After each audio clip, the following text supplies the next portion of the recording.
we just have to move past this idea that there's only one way or one or two ways of doing things kind of thing. It doesn't work that way. Some of the things Jude was doing yesterday, Pedri could only dream of doing. And vice versa to a certain degree as well. There's certain things that Pedri was doing so that only Jude could dream of doing kind of thing. Doesn't mean one is better than the other. It just doesn't. And I don't think we have to start enjoying players for what they are and not for what they aren't. Basically, that's what we have to do. Ladies and gentlemen, welcome back to the Shirtless Plantain Show, the weekend review edition. This is your host this week, temporarily, Dean, and I am here with Coach. What's going on, Coach? How are you? Man, I'm doing swell. So the sun is out. Was out. We're back in London summertime soon enough, and I cuss my country a lot, but I just really think London's the best city in the world when the sun is out. When the sun is out. Yeah, it's very, very conditional. When the sun is out, everyone's better, even the white people. Like everyone just seems to be much, much better people for some reason. It's crazy what vitamin D can do to you. Pause. Hey man, I'm very happy for you. I'm glad you can see the sun for the first time in however the fuck long, but literally I can walk out of this space I'm in right now. I can walk out of it and walk straight into a strip club. London is not shit to me, okay? Okay, I live in the United States of America, Texas to be specific, okay? Respect my summers, okay? It's always summer here. It's so hot. It's always summer. Fall back, nigga. Anywho, thanks for joining me as usual, Coach. Tosin is not here for obvious reasons as a fan of Manchester United. Yep. Today is a very tragic day for his club, and he has decided to respect the pod by not showing his loser-ass face on the pod while his club is getting erased from the English history books. But before we get into all that nonsense, let's get into the real nonsense of the weekend, Coach. The Copa del Rey final. Woo-wee. Real Madrid 2, Barcelona 3. This went to extra time. But before we get to the game itself, we didn't even know if the game was going to happen, Coach. Real Madrid, they've been throwing a lot of tantrums this year. Yet another one before this game. What happened, Coach? It's them against the state of Spain at this point, I feel like, which is crazy. Not the state? This is what I was gonna say as well. Maybe there might be an insurrection happening, like right amongst them. You don't know. The Real Madrid deep state? Yeah, basically. But what, from my understanding, is they're basically going against like the refereeing association, basically, because they feel as if a bunch of decisions haven't gone their way, and don't feel like they've been treated fairly and whatever else. And the mouthpiece of Real Madrid, obviously, Florentino Perez, he's gonna use some inflammatory language to get people talking and whatever, blah blah blah. The refereeing lot have hit back, whatever else. I think they said something about we're gonna stick together and shit like that. And it was a lot of dick measuring, basically, pulled in terms of like, we're gonna dig our heels in, and we're gonna see who comes out on top, whatever, blah blah blah. All that needs to happen really is that someone needs to be slipped a couple of brown envelopes here and there, and everyone will be right with the world again. That's what it is. Real Madrid have to pay for a stadium, right? And those envelopes have got thinner and thinner. The more stands they add to the Bernabeu. That's what has happened. But for those of us that are actually paying attention to history instead of Coach's pure propaganda, this was a rare occasion where the refs in any country had to speak, really, because they do a press conference for the Copa del Rey. This is one of the few times you get the refs actually speaking in an authorized position, if that makes any sense, because they can go on podcasts and shit like that. But this was different. And one of the media members asked the ref for this game, a Basque ref, by the way, interesting, given that one team is Catalan and the other team is Spanish, whatever.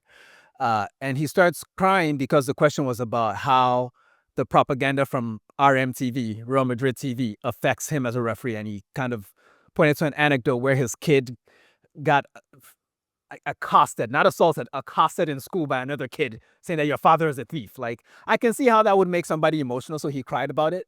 Real Madrid TV wasn't having it. They were like, nah, they're trying to make themselves the victims. And as Coach said, heels got dug in on both ends. Anyway, at one point, it seemed like Madrid were going to pull out of the tournament. They didn't go to the banquet. They didn't train. All these things that you do before the game to sort of do publicity for the game. Real Madrid pulled out. But the game went on. And when the game went on, Coach, I think it kind of went the way anybody would expect based on the prior matchups between these two teams this season, correct? Yeah, a lot of chances for Barcelona.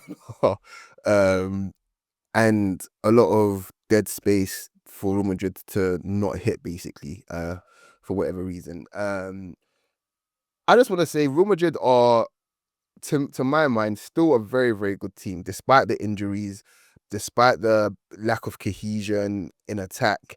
They're still an excellent team to me. I don't want to take anything away from them, but you can clearly see the difference between a team that is well oiled from front to back and a team that is functional but has glaring holes, basically. Pause. I gotta pause you on well oiled from front to back. That's just another Mad. I went That's- mad. yeah. Yeah, that was crazy. All right, carry on. That's guys. I apologize. That was so bad. Sorry. Um, but yeah. Looking at the Pedri goal, right? I think I said to you yesterday. In part, it reminded me a little bit of the Marino goal. But not obviously that they were obviously very different. But it's just more about the fact that when you get Real Madrid to essentially turn and face their own goal kind of thing, and you push them deep kind of thing, they don't really have they don't really have a sort of solution for late runners, basically, in terms of, like, they would just all assume, okay, if we all get back together kind of thing, we're good kind of thing, but there's no actual organization there, so there's always going to be space for someone on the edge of the box to hurt you. And it's a good tactic for most teams that play that way, where they want to push their wingers high and get teams to sit deep and they can get a cutback or whatever kind of thing. It's fine. It's a fine way of attacking, but to me, it just seems as if it's a very, very easy way to get at Real Madrid. So that is, I suppose, a little bit concerning there. But with that being said, I think without Bellingham yesterday, it probably gets a lot uglier, a lot quicker as well, because I think he's fantastic, man. It's fascinating. I would say he was good throughout the game, but he was especially good before the first goal. Yeah. I think the first goal kind of did something to him, because I put this in the chat. We didn't really talk about it too much, but it felt like in the moment that goal occurred, the Pedri goal, Yeah. it was the moment we'd all been waiting for this season, because we've had the Pedri versus Jude discussion. I think most reasonable observers can agree that Jude is a more talented, more athletic player. That's pure talent. But as far as who's a better footballer, if that was the moment we're judging by, it's Pedri. Yeah. Because Jude was about to slip Vinicius in for a one-on-one, plays this beautiful pass, Paul Farsi, who was incredible in that game, intercepts the ball, gives it to Pedri.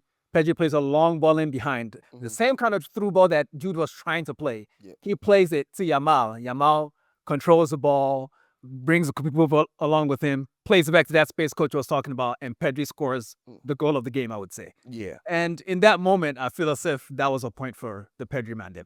Yeah.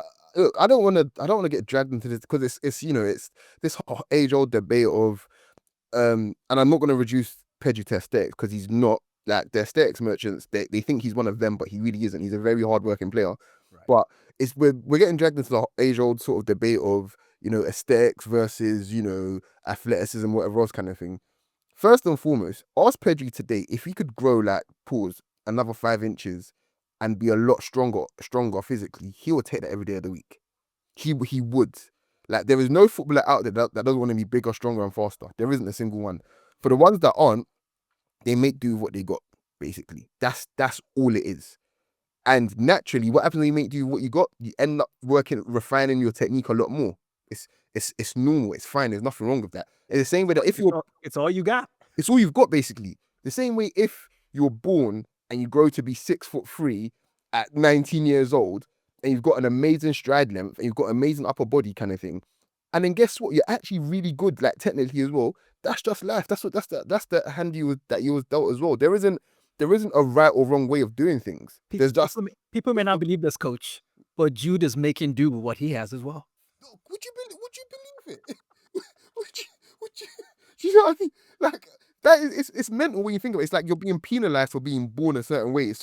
It's ridiculous. So, I'm not gonna say one is better than the other. I'll just say that they're both predator athletes, shall I say, by the way, as well. Just so we're clear on that as well. We know how the Germans see them. Exactly. So, and them opinion matters a lot to me. So they're the best at eugenics. Come on, man. What the fuck? Come on now. What are we talking about here, man? Aesthetics and eugenics, the German story. But I just think we just have to move past this idea that there's only one way or one or two ways of doing things, kind of thing. It doesn't work that way. Some of the things Jude was doing yesterday, Pedri could only dream of doing. and vice versa to a certain degree as well. There's certain things that Pedri was doing, so that only Jude could dream of doing anything. Doesn't mean one is better than the other. It just doesn't, And Right. I don't think we have to start enjoying players for what they are and not for what they aren't. Basically, that's what we have to do. That's very I, true. I love both of them so much, man. Likewise. Yeah. Let's bring it back to the game then. Yeah. Real Madrid basically didn't do much even after that goal until halftime when Ancelotti made changes. I think Arda Güler and Modric came on. I can't remember if Mbappe came on with them as well or if he came on a little later because he started on the bench. Yeah, he did as well. Carrying a little bit of a niggle from the Champions League game against Arsenal. Yeah. But he came on and almost instantly Real Madrid looked better. And this was with like a 60% Mbappe because we could tell he wasn't all the way himself. Yeah. But they all came on and Real Madrid just looked better. And it begs the question. I think a lot of Madrid fans and the tide against Arsenal, I've sort of, gotten more familiar with them. And they've all complained about Ancelotti not rotating enough, that despite how good the squad is, he hasn't really rotated, and that's costing them at this stage in the season. And I think from the outside, you kind of look at all the injuries and you think, well rotate how? But now that I think about it, maybe he could have rotated in other areas of the pitch. And this game maybe suggests that because they played much better after those guys came on. Yeah, I mean, Mbappe came on actually at halftime, and then Arda Güler and whatnot came on a little bit later. But put it like this: there's a fine line between keeping your players happy and essentially upsetting the balance of the team. And maybe you don't need all four of those players starting at the same time. I get why you do it. You're at Real Madrid. On top of that, these fans, are paying money to see. You want to see the best. You got to respect, the institution as well of it all. But at the same time, it's like, do you really need to see all of them every single match day, like starting every single match? I don't think you can. I don't think you should as well. To be honest, even though it's nice to see. I mean, on FIFA, it's gonna work. It's gonna be brilliant. But in real life, it's when they won the Champions League in 2022, I want to say. Was that the Benzema year? Yeah, it was Valverde playing on the right of their front three.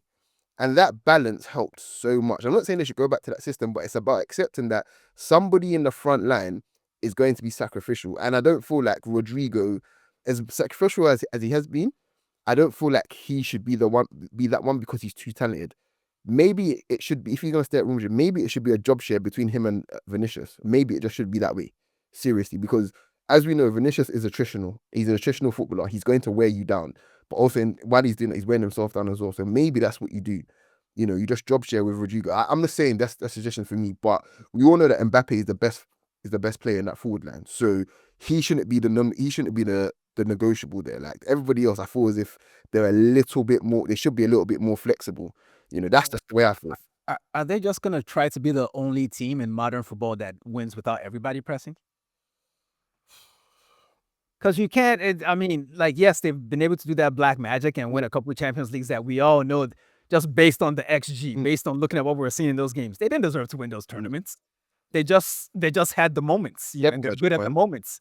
At the end of the day, I think this is the other side of that. At some point, that moment shit is going to bite you in the ass because you have to play the stars. In actuality, you should just really change your system. Like Valverde or someone more sacrificial with more legs should be in that front line. But you want to put all the stars out there for obvious reasons. You would think that Carlo, with his cachet, he's won a lot already. He should be able to bend somebody and have it be okay. Like, hey, 3 of you for 2 places. And I just rolled 3 throughout the season. But in any event, back to the game. Mbappe's finally scored a free kick. What happens to that Twitter account, Coach? Honestly, that has been one of the best running gags of the entire season. Honestly, I really appreciate it. For years, bro. Yeah, I really appreciate people like that, because I don't think it's particularly. It's in good faith. It's banner. Do you know what I mean? We all know Mbappe is cold in it, but stuff like that, you can enjoy. That's an example of, I think, a modern good use of social media. Shit like that. Like, imagine trying to pick a hole in Mbappe's game. Can you imagine? You know what I mean? That's what makes it funny to me. Oh man, I have a lot of sympathy because I really wish that account would have gotten to like 1 million before this happened. Honestly, it was a great free kick. We can tell that Mbappe was watching Declan Rice, in the Arsenal games. That was nice because honestly, it's always kind of looked like he had the technique for it. It's just never happened, But so he scored 2 goals this season, from open, like what you call open play free kicks. So he gets the ball, he stops it, and essentially just picks his spot. Like, so you know he's been thinking about it, and and it finally happened. You know he's been on Twitter. Yeah, basically. 7 minutes after that, Tchouaméni nodded a Arda Güler crossing. Arda Güler played really well when he came on. A lot of really interesting passes. But his main contribution was the assist on this Tchouaméni goal. At that stage, I'm thinking Real Madrid were probably going to steal this trophy because there wasn't that much time left. It was, I think, the 78th minute that went in. I'm like, they can't hold out for 12 minutes. Yeah, I think I was probably in the same camp as you watching it. But one thing about Arda Güler is I think more than anyone with his technique and with his ability to, I suppose, face the game and receive it, under pressure, he's probably the most comfortable out of all of their attacking options, I'd say, to do it on a regular basis and to do it in awkward positions. What's that term? You can't get the ball off him in a phone box. He's one of those types of players where players can trust him to just give him the ball in any which way. It's almost like a Zidane sort of quality where he'll find a solution under pressure. And he's important for Madrid. People might not know yet, but he's incredibly important for Madrid if he can add on a few more bits of muscle. I mean, he looked pretty brolic, right? I don't know what else they want from that young man, but he definitely helped yesterday. In any event, Barcelona equalized after man of the match, official man of the match. Ferran Torres ran onto a Lamine pass, rounded Courtois and finished onto extra time. But before that, Barcelona almost had the chance to win it off a Rafinha penalty call. Coach, penalty or not? No. It was called a penalty on the field. I thought it was a penalty. I think Asensio pushed him in the back. Now, was he looking for it? Absolutely, but I felt like he got pushed. I didn't think they'd reverse it, but then again, once he went to go look at the screen, I knew it was a wrap because this was the same referee crying before the game with all that drama. He was like, you know what? I'm not deciding this game. No.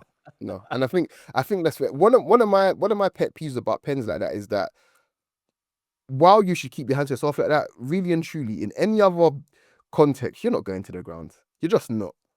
And that's what annoys me. Like, put it, if it was outside the box, I don't think he's going down. He's probably trying to gain a more advantageous position and carry on his run. But it just, pens like that annoy me. No. It's the worst. And again, in a low scoring sport like football, I don't think you should get a free shot at goal for shit like that. But they do it because it works. And it almost worked yesterday. Yeah. It almost worked. In any event, we went into extra time. Took on the 116th minute. A bad pass from Modric to Brahim got intercepted by Jules Koundé. He strides forward. Daisy cutter into the corner past Courtois. 3-2. Stuff happened after this. We don't need to get into it. But 3-2 at that point. The final was over. Real Madrid reacted exactly as you'd expect them to react, with Rudiger getting a red, Vasquez getting a red, Bellingham getting a red. I actually thought Real Madrid got the better calls in this game, Coach. I don't understand why they were. I was just gonna say I'm still puzzled as to how Vinicius didn't end up with a red. That guy might have just got a red just for being there and being black, because it just feels as if that he should have got a red and he didn't. So shout out to him. Like, hold a second. I feel like that's usually Rudiger's thing, like doing a bunch of shit and not getting a red, which he probably should have gotten a red yesterday before he went off the pitch. Shout out to him for being a warrior and all, because he was strapped up to the teeth as far as like bandages, and he was clearly just being held together by tape. But he usually does enough bullshit to get a red card, and he didn't get one during the game. He got one after the game because he tried to assault the referee. He threw bags of ice at him from off the pitch. Like, bro, does he think he's white? Like, what the fuck is wrong with this? Well, I'm going to give him the benefit of the doubt. I'm going to treat him like a white man. It was a hot game. It was late. He wanted the ref to cool down. He was trying to give him ice to cool down. Let's give him the benefit of that. How about that? Oh man, we've already gone quite long on this Copa del Rey final, but there was so much to see. If you didn't watch the game itself, at least go catch the highlights. It was quite dramatic. Barcelona deserved victors, though. At the end of the day, they deserved victors. Lamine Yamal's gambit to dye his hair did not backfire on him. I was pretty sure they were gonna lose when I saw him with blonde hair. I was like, bro, it doesn't work like that for us. I was terrified, honestly. I was, yeah. But he survived the course, so shout out to him. There was one La Liga game this weekend. I believe Villarreal continued their great form and they beat Espanyol. Most of the games in La Liga happened in the midweek, but they happened long enough ago that we don't want to talk about them anymore. If you're that interested, use a Google machine. It still works for that shit. We move on to Serie A, where there's still a very dramatic title race, and there was big drama this weekend, Coach. Inter 0, Roma 1. Inter's third loss in all competitions. Matias Soulé jumped onto a loose ball in the box, finished past Jan Sommer. Inter had some chances, but honestly, they just look really tired, Coach. And I can't say they deserved a result in this game.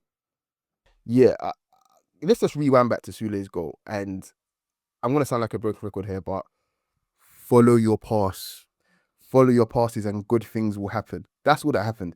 He got the ball in a good position. He tried to make something happen. It got a deflection, but he didn't stand still. He carried on, moving towards goal. And then the ball dropped and he was there to finish. Like, good attacking players do that shit every match day. And he got his reward. On top of the fact he's a fantastic dribbler and creator as well. That's right enough, you know. I know you're annoyed. I know Man, like, Yeah, how about but- you, shit, man? but- Come on, man. But I might not be able to pay rent, and man, you over here talking about Matias Soulé, man. Chill with all that shit, man. I'm tired, man. But Inter, I don't know if I want to call it arrogance. I know I called it arrogance. What game did they play again a few weeks ago? I don't want to call it that, but it just feels as if maybe they felt as if Napoli would go away by now, kind of thing, and they can focus more on the Champions League. And now you're literally there in danger of finishing with nothing. I mean, they lost to Milan as well. Was it in the week or the week? In the midweek in the Coppa Italia, yes, they lost the second leg of that tie, so they're out of that competition as well. Exactly. So now they're they're in danger. They're in serious danger. So They're need in danger of pulling an Aston Villa. Yeah, basically, we'll get to that. Oh, I cannot wait to get to that. But there's a danger of them essentially just petering out at the end of the season. So they need a result against Barcelona, because I feel as if that may determine Pretty much everything off the rest of the season. They need a result against Barcelona. I'm not sure if who's home or away in that one for the first leg. I think it might be Inter at home. But San Siro isn't particularly comfortable for them at the moment. So, but they definitely need to win that, Coach. You're not wrong. That said, we move on to the other game. Scott McTominay has basically decided that he's going to decide this season single-handedly.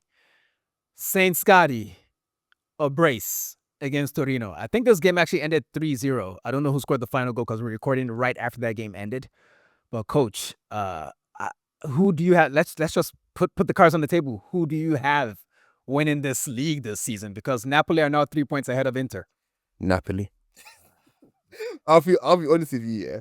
You have to remember, Antonio Conte with no Europe, yeah, is basically you're not gonna give like nuclear codes to a middle-aged white man from the 60s. That's basically what you're doing with Antonio Conte and no Europe. Like it doesn't make sense, especially give him a Lukaku as well. Yeah.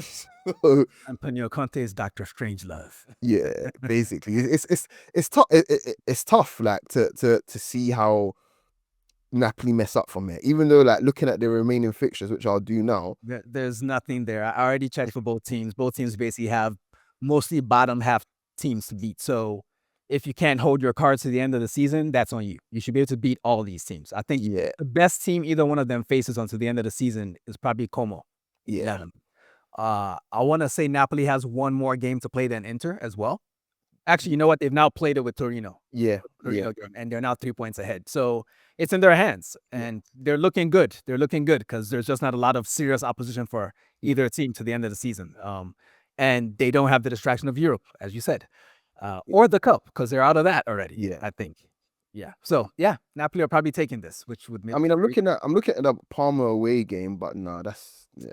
If Napoli don't win that, then yeah, they don't deserve to actually win the league. Like, I think if they don't win that, and both teams win out, then we'll get that playoff that everyone's talking about last year, which I would not mind at all. I would not mind at all, especially if it somehow fucks up the Club World Cup. But we can talk about that later.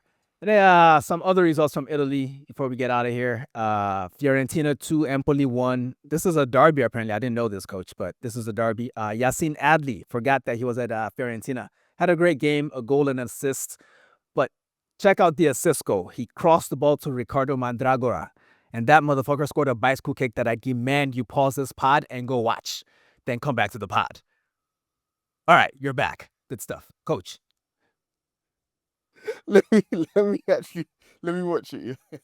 Oh, okay. You watch this goal. Please watch the highlights.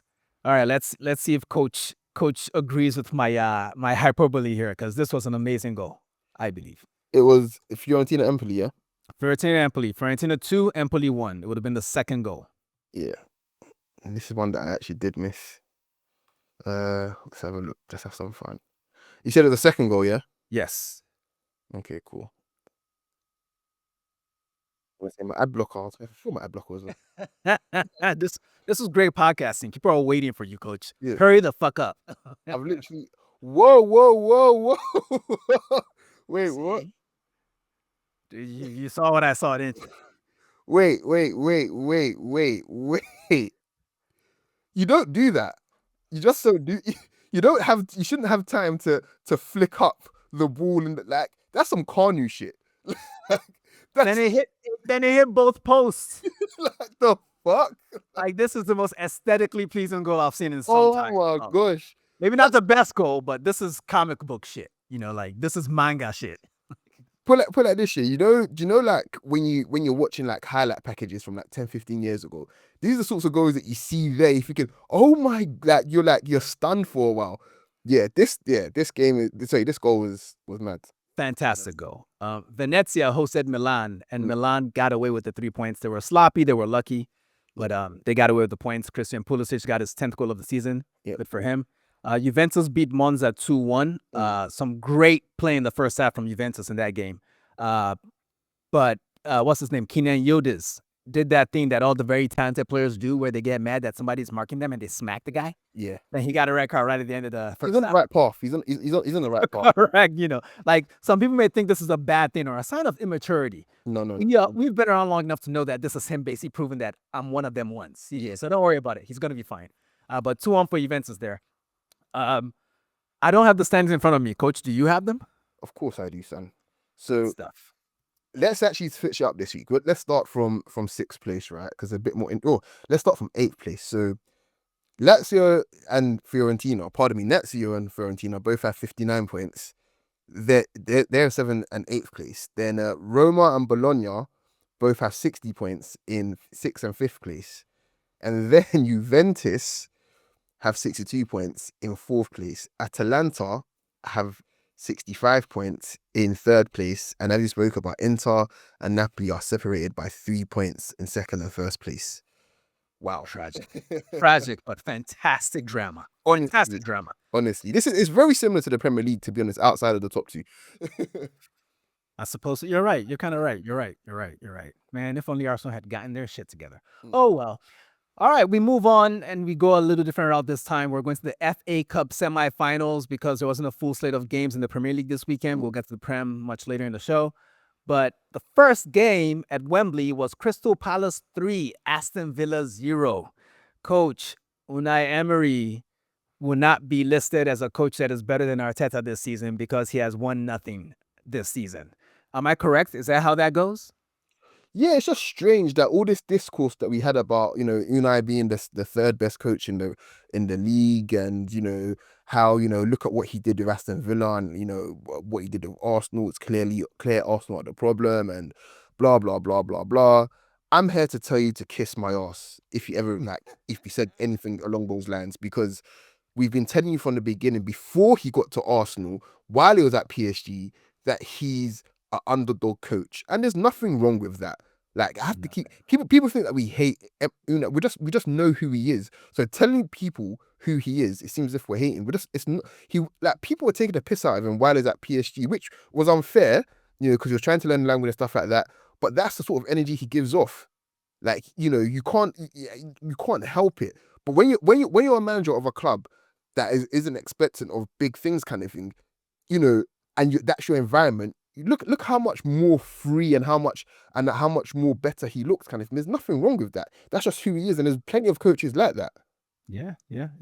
That said, a lot of Villa fans on the internet didn't seem to think he was doing all that great in this game. They thought he turtled up. Oh wait, we told you that was gonna happen. It happened. But credit to Oliver Glasner, man. Like fucking Crystal Palace, man. Like just golazo after golazo. That's a beautifully put together team. I mean, credit to, I don't know if Dougie Freeman, didn't he just leave, go to Saudi or some shit like that to go get the bag?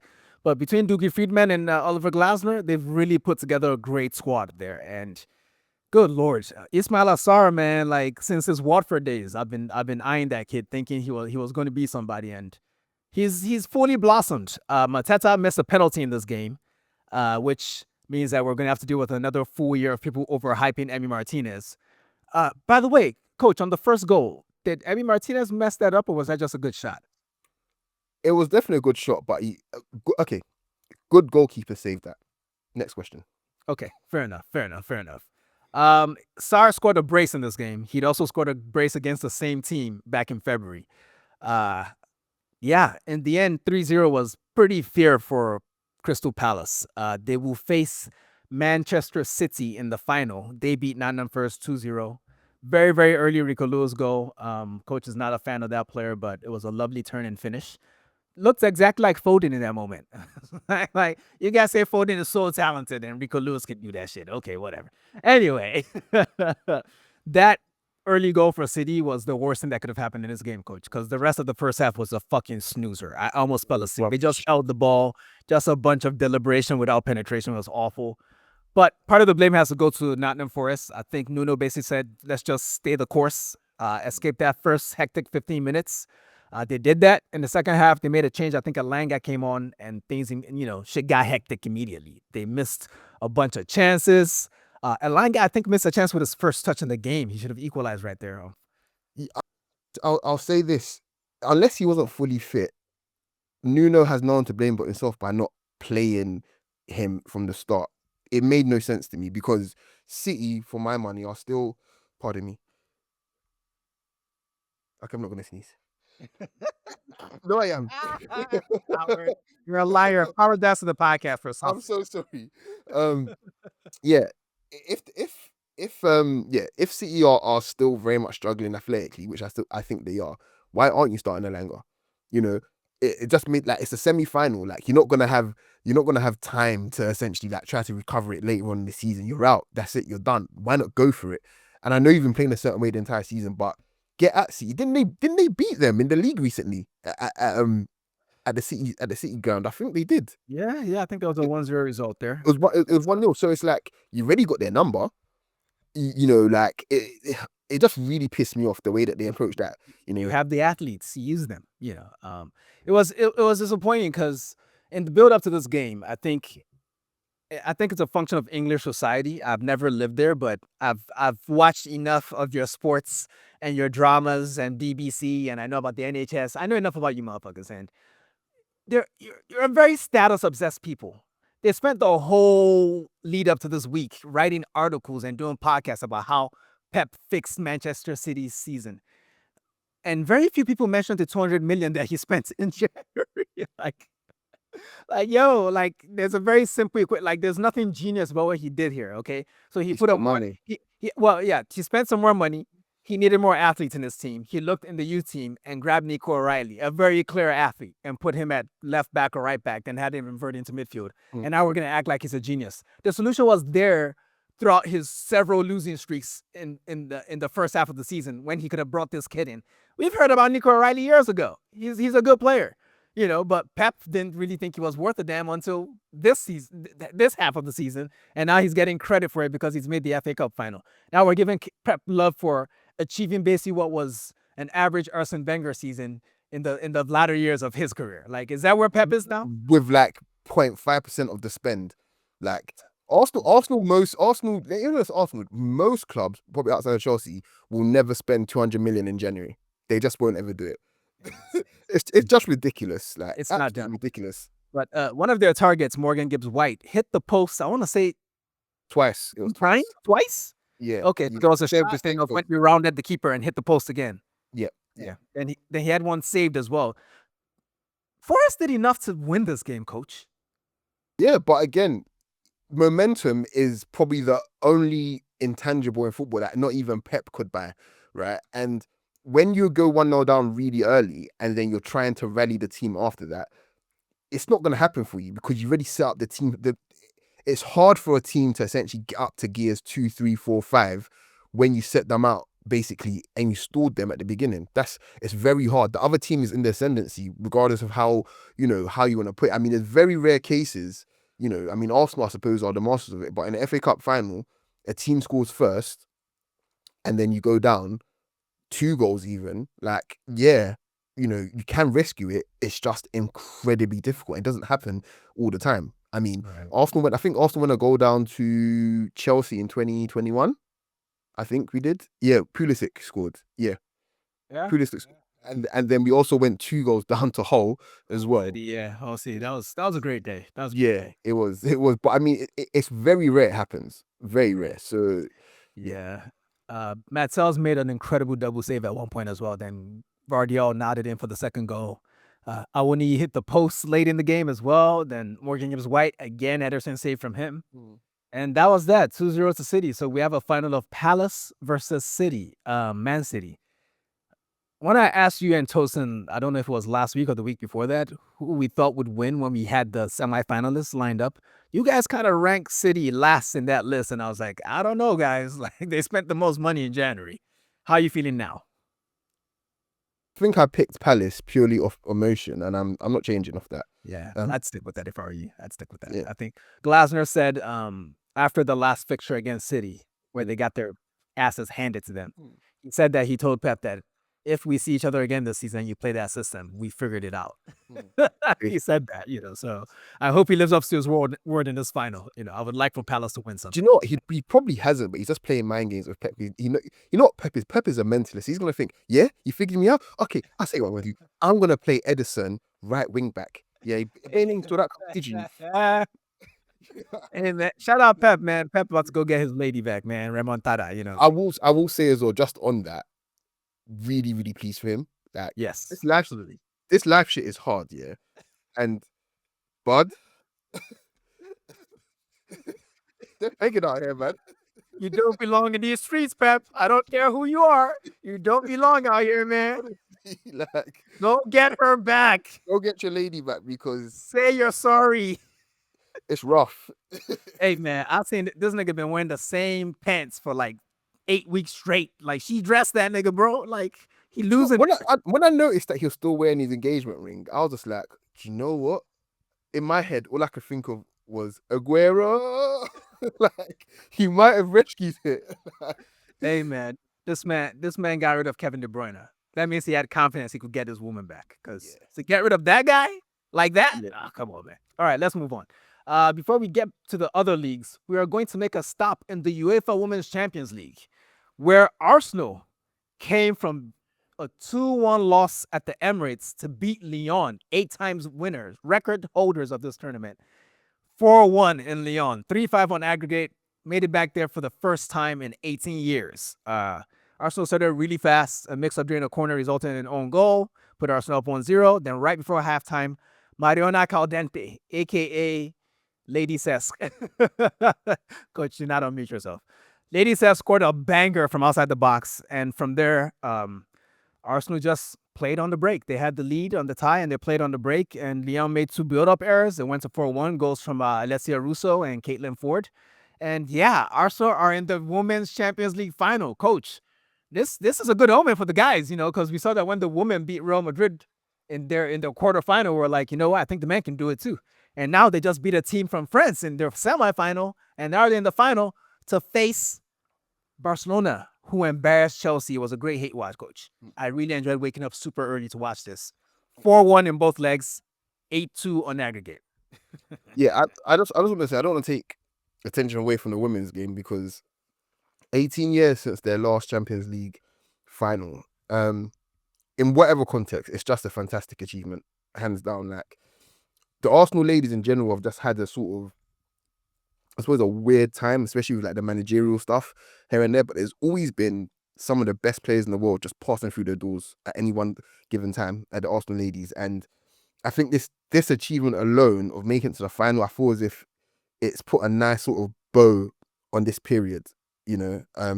Uncertainty again, like I mentioned with the managerial appointments, whatever else. I think the lady in charge now has been given the full time contract. Renée Schlegers has a job. She has a permanent job now. Yeah, She's one of her predecessors in exactly. Joe Montemuro, Lyon's coach. Yeah, so I think now, regardless of what happens in the final, they can at least say, do you know what, we managed to navigate the storm here, and let's go forward again, man. But yeah, Chelsea being embarrassed. Listen, man, it's always gonna sit right with me. Like more of that, please. Barcelona, more of that for Chelsea again next season if you can. Por favor. Inshallah. But yeah, Aitana Bonmati, man, she is a killer. She is. I mean, she didn't win those Ballon d'Ors for nothing, man. She picked up the ball. I think the first goal in this game, she picked up the ball in her own half, dribbled like 3 people, and put it top bins, like just on some fuck Chelsea shit. I loved it. All right, let's move on to Ligue 1. We're gonna make a brief stop here. PSG lost, coach, at home to Nice, 1-3. They were going for the invincible thing. They were serious about it. I mean, there are only 3 or 4 games left in the season, so they were going for it. They'd won the league a couple weeks ago, and this is happening right before they face Arsenal. Now, to be fair, they actually played well by their typical standards. They just could not finish because their ex-player, Nice goalkeeper, Marcin Bolka, Polish cat, he was saving everything. I think I read something that he blocked somewhere around 2.7 xG worth of chances. Right? That is obscene. Like, people don't even create that in 2 games, and he saved that many chances. Do you think Morgan Sanson getting a double and another goal going in against PSG this weekend will have any impact on the tie against Arsenal? If Nicolas Jover's been watching, then probably yeah.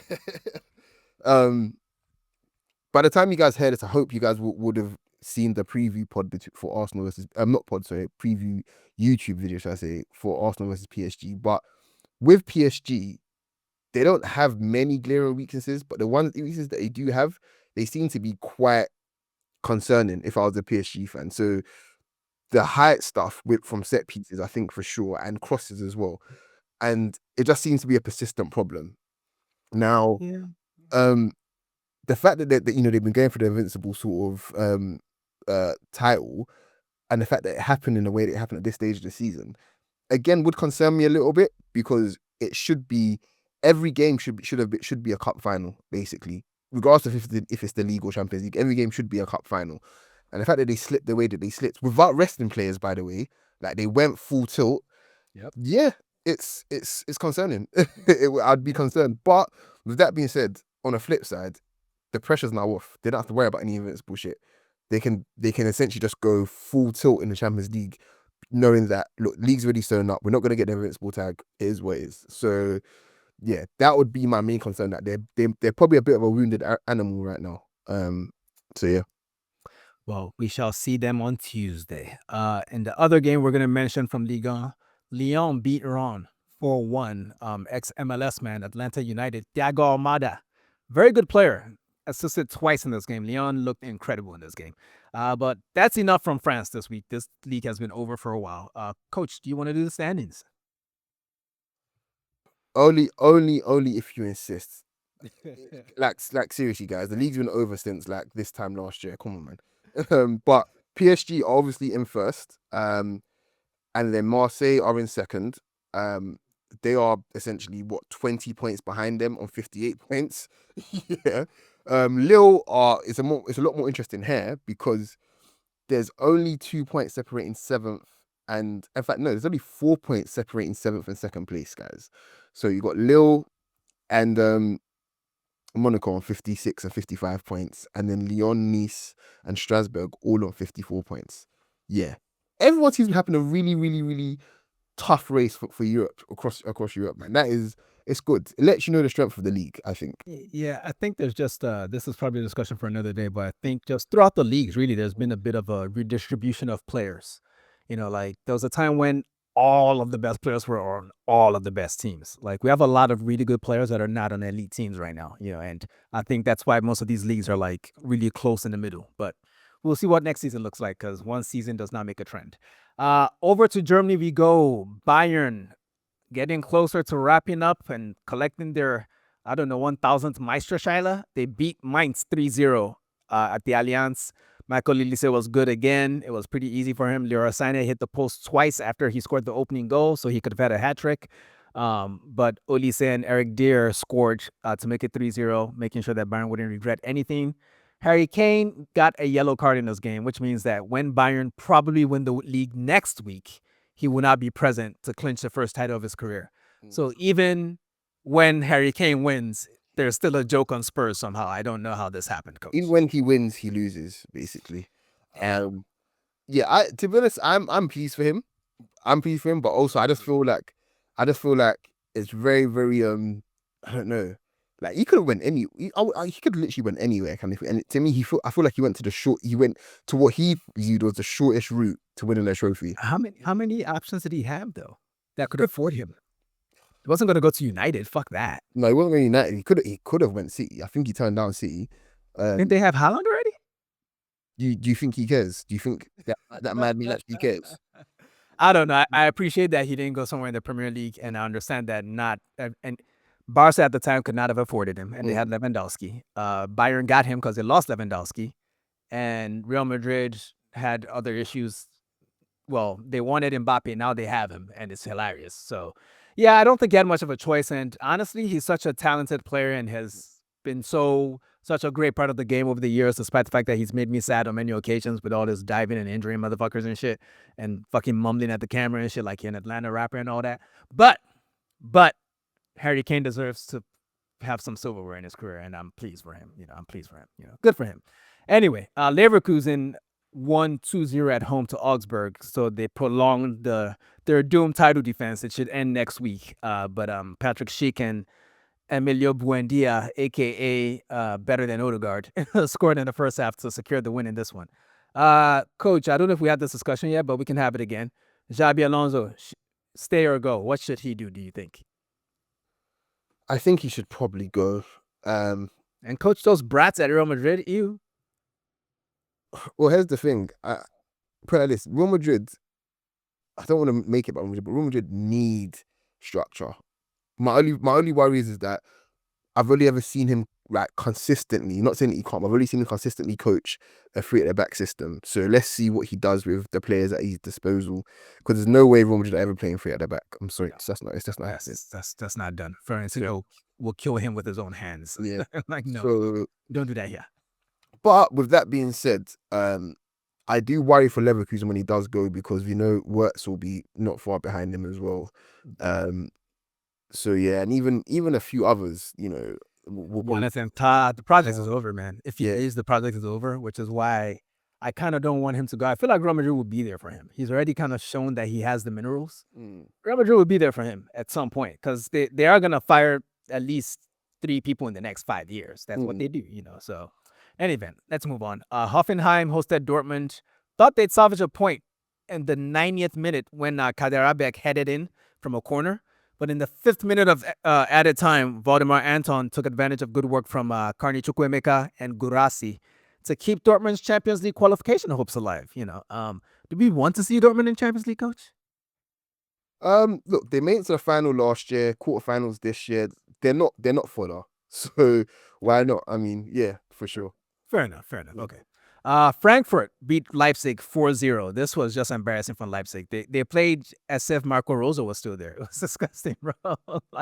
But yeah, my boy Hugo Ekitike looked fantastic again. Scored a goal this weekend that, if you're one of those people that has somehow convinced yourself that he only scores one type of goal in space, that like this goal should convince you otherwise. He just towered over somebody, dunked on the motherfucker, headed the ball in.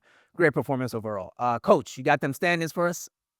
Yeah, I do, but I just want to also highlight the fact that it was battle of the potential Arsenal targets as well, and the black one. Yes. So that is good. That is good. Bring Saliba a friend. Yeah, I do want to also highlight as well that I was having a discussion with some people on while I was playing Call of Duty the other day, and they were talking about Arsenal strikers, and I was like, yeah, they were all high on Gyökeres. I was like, I just don't see it with him because of. This is Šeško plays, by the way, but because of the fact that of all the things that he does well, I think Šeško already does it to a good level already. Do you know what I mean? And that's that's not a mark on Gyökeres' name. It's just more about the talent of Šeško. But then if we're looking at complete packages now, while he might not have the same goal hunger as these other guys, Ekitike has the bag. He has the bag, kind of thing. So in a team that creates a lot, you can almost kind of project that he should score more, basically. So yeah, I'm pleased with Ekitike, but I'm also a lot more high on Sheshko, especially when we're talking about Gyökeres as a alternative. Because no, Oh, not for me, man. all I got out of that diatribe, coach, is that you play Call of Duty with white boys, because ain't Not no way, even ain't no these way are all four blacks. niggas gonna tell you that Gyökeres is a choice. That's ridiculous. These are all blacks, bro. I'm telling you, I couldn't believe. I was mortified, bro. Uh, people can pretend to be anything on the internet. I'm a white man, okay? um, yeah. So Bayern Munich obviously are 8 points ahead of. But like, how did that gap get so big, bro? Pause. Like that's embarrassing me, Leverkusen. But yeah, they're on 75 points. Leverkusen are on 67 points in second. Frankfurt are on 55 points. They are 4 points ahead of Freiburg on 51 points. And I think it's very, very important to note that mines are no longer in the European places. That's very important. So yeah, off you pop, you pricks. Salute. All right, over to the Premier League, which apparently somebody won today, but we don't have to talk about that. But we'll see. We'll see how we feel Yeah. when we get there. What the Chelsea Everton score? 1-0 to Chelsea. Oh, okay, interesting. You know, there's a lot of discourse about Caicedo, being XYZ. He always comes up when they win a game, but not when they drop points or they lose a game. It's always interesting that I don't. Can you tell me why that is, brother? I don't know. I think it might be the underbelly. I'm not sure. I don't know what it is, man. I don't know what it is. Like, it don't make sense. Like, it's crazy because really, if someone made a difference well, first off, Chelsea weren't that great in this game. And second, if someone actually made a difference to Chelsea's play, it was a return of Romeo Lavia, not Caicedo. Okay, like Caicedo is a glorified right back at this point, I beg. Hey, but yeah, nice goal from Nicholas Jackson. Credit to him because they definitely miss him. Yeah, What's that? he said he's back now. So Yeah, well, I mean, his first goal from outside the box, too. I didn't know he had that in his bag. Good for him. mm. Brighton beat West Ham 2-0 in the Graham Potter derby. It ended in dramatic fashion with 2 late goals from Brighton, turning a 2-1 defeat into a 3-2 loss. Coach, does Graham Potter get to keep his job or not? I think he should, because again, he came in mid-season. Sorry, let's correct as well. I think he said 2-0. It was 3-2. Yeah, it was 2-1. Yeah. Then Brighton scored twice late. I think it was Matoma and somebody else. Yeah. So he should definitely keep his job because like he's a good coach, to my mind at least. And every coach deserves one full league season in charge. I personally think. So yeah, how about he does, he just has his summer, does his preseason, and gets it. But with that being said, Baleba's goal was fantastic. The only thing I didn't enjoy was Hertzler's celebration. Like I can't stand the dude. Really, really can't stand the dude. Yeah, man. So- So AFD face, man. AFD face. Mm. Newcastle hosted Ipswich, and Ipswich's relegation got confirmed. It was a 3-0 result in favor of Newcastle. Eddie Howe was back, healthy and back on the bench. We love to see that. Means less Jason Tindall to look at. So, no loser. That's the result of the weekend for me personally. That's the real result, really. Southampton 1, Fulham 2. Elmo Smith-Rowe scored a late equalizer in this one. And Ryan Sessegnon, who has had a nice half season, I would say, since like January, he got into that team, and he's always making an impact. Scored the winner in this one. Nice comeback against Southampton at St. Mary's. Every week, I watch Southampton highlights, and I just feel so bad for Aaron Ramsdale. I got just like, bro. Yeah, I do as well. I genuinely do feel bad for him, and then I remember the game against Southampton. I'm like, whatever. You made your choice, bro. Wolves hosted Leicester and beat them 3-0. Matheus Cunha played a blinder in this one. He was involved in all 3 goals. Should have put that motherfucker in my fantasy team. I don't know what the fuck I was thinking. Didn't do it. Anyway, heaped further punishment on Leicester. Ruud van Nistelrooy is sad. That makes me happy. Cunha to United. What do you think, Coach? Yeah, I mean, it kind of fits the bill of United spending more money on a player that they don't particularly need like that. I mean, Cunha, put it like this, Cunha will not be their number 9. He'll be one of the players behind the number 9, but United still need a number 9. So, yeah, it is what it is. But I think I want to talk about another striker that was, involved in this game one way or the other, and that's Jamie Vardy. He's leaving. He's leaving at the end of the season. And Good fucking riddance. no, that's the biggest compliment you can pay Jamie Vardy. The fact that we're I know. I don't like that nigga, man. He scored against us all the fucking time. like, Frick. glad to see the back of him. Like, I just want to say that he is a very, very glaring example and a role model for a lot of people in the game that are, still playing at, whatever level, step 3, step 4, step 5, all those like lower league levels and stuff like that. That you could be that one in a million in the next generation. Like, he has done everything. You look at his trophy haul at Leicester, individual and collectively, and it's better than 98% of players that will ever play in the Premier League.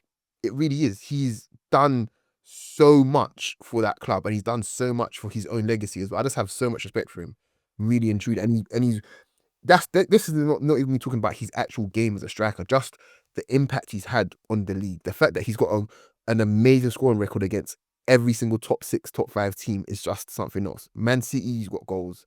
Liverpool, he's got goals. Arsenal, he's obviously got goals. United, he's got goals. Chelsea's got goals. Bro, we know who the top 6 are. Stop this.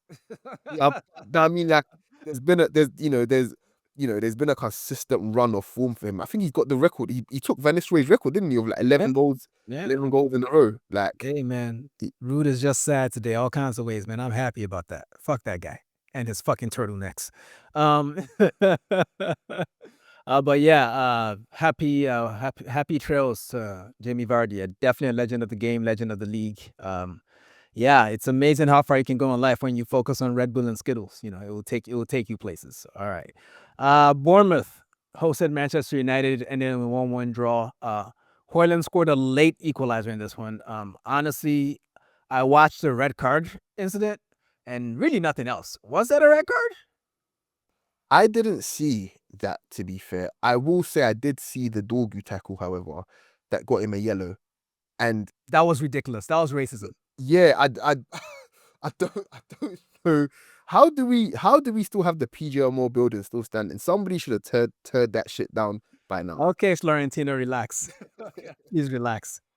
But yeah, it was a ridiculous call. I personally thought the Evan Nilsson red was a red. A lot of people online seem to feel otherwise, and I think we should all just take that to as a reminder that reasonable people can disagree on the call. Sometimes these guys get it right and we all agree. Sometimes we don't all agree. We all have our biases. I thought it was a clear, like, this was the rare tackle that looked better in slow motion. Like, slow motion made it look less violent. That's how. And yes, he slipped, but it doesn't matter that you slip. If you tackle someone and almost break their leg, it doesn't matter that you slipped. You almost killed a motherfucker. You should be off the pitch. And it was off the pitch. I was happy with it. Good result for United in their current form. A 1-1 draw against what's the name? Bournemouth is not anything to sneeze at. This has been a good team this season, even if their recent form hasn't been great. And finally, this weekend, Liverpool 5, Tottenham 1. Liverpool clinched their title, their 20th today, and that now puts them back in their position as the most successful club in English football, with United right behind them. Well, I guess, are they tied on 20 now? I think they're tied on 20 league titles each, but Liverpool have more European Cups. No, I think. Oh yeah. The title. Yeah. Van Persie got them the 20th. Yeah, you're right. Yeah. So if there was any debate about who is the biggest team in English football history, I think at this point Liverpool have edged ahead. They've definitely the edge. I would say 19 plus 6 is higher than 20 plus how many Champions Leagues does United have? 3? 2? 2. So yeah, that's 22 because I think those 2 trophies are sort of maybe it's 3 actually. 2 in our lifetime. I think they won. Yeah, I think there might be 1 before that. I'm not sure. See, if Tosin wasn't such a coward to come and face his Liverpool ass whooping today, he'd be able to tell us. But I guess, Coach, 38 games don't lie. Liverpool won this league fair and square, and they deserve some credit, don't they? Yeah, look, I don't have an issue with any league team winning the league outside of Chelsea and City, basically. Like, I have zero, and probably Nottingham Forest and Newcastle eventually if they ever get that good.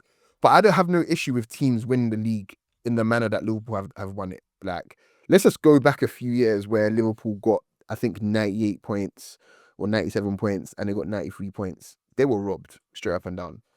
Like, only a team that's spending the way City have spent in the manner that it's spent could finish above those Liverpool teams.